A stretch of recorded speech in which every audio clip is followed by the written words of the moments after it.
తిన్నని మార్గము విడిచి పెయోరు కుమారుడైన ఎవరు బిలాము పోవున మార్గమును బట్టి త్రోవ తప్పిపోయేది. బిలాము ఏమిపోయాడు అక్కడ?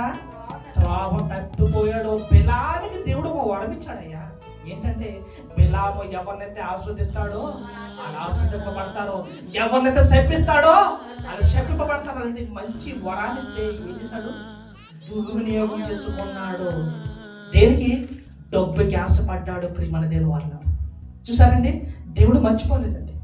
దేవుడు మనసులో నొచ్చుకున్నాడు, బాధపడ్డాడు. ఎక్కడో సంఖ్యాకాండంలో కొన్ని వేల సంవత్సరాలు జరిగింది. ఎప్పుడు ఎక్కడ రాయించాడు దేవుడు? ఎవరి ద్వారా రాయించాడు? పేతురు గారి ద్వారా రాయించాడు.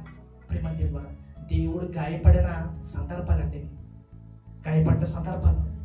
అయితే ఇలాగా దేవుడికి అన్యాయం చేసిన, దుర్మార్గం చేసినా, ఏం చేసినా ప్రతి దాన్ని దేవుడు జ్ఞాపకం చేసుకుంటాడు. అలాగే నీతిమంతులను కూడా దేవుడు జ్ఞాపకం చేసుకుంటాడు.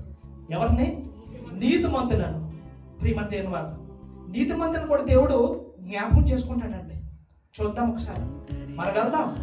ఏమండి, ఒకసారి మనం మలాకి గ్రంథము 3వ అధ్యాయము 16వ వచనంలోకి మనం వెళ్దాం. ఒకసారి చాలా జాగ్రత్తగా దీన్ని మన పరిశీలన.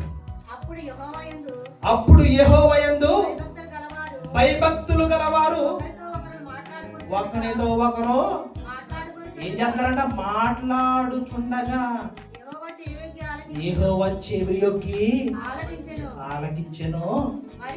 మరియు యెహోవా యందు భయభక్తులు కలిగి ఆయన నామమును స్మరించు వారికి జ్ఞాపకార్థముగా ఒక గ్రంథమును ఆయన సముఖములో రాయబడను. ప్రియమైన దేవుని వాళ్ళారా, వీళ్ళు ఏం చేస్తున్నారండి? దేవుని యందు భయం భక్తి కలిగి వీళ్ళు మాట్లాడుకుంటారు. మాటలను దేవుడు ఏం చేస్తున్నాడు? అక్కడ రాసుకుంటాడు జ్ఞాపకార్థంగా. మనం ఎలాగైతే రోజు డైరీ ఎలాగైతే రాసుకుంటామో దినచర్యను, దేవుడు రాస్తాడండి. ప్రియమైన దేవుని వాళ్ళ, ఎందుకంటే దేవుడు వాడికి ప్రతి దానికి లెక్క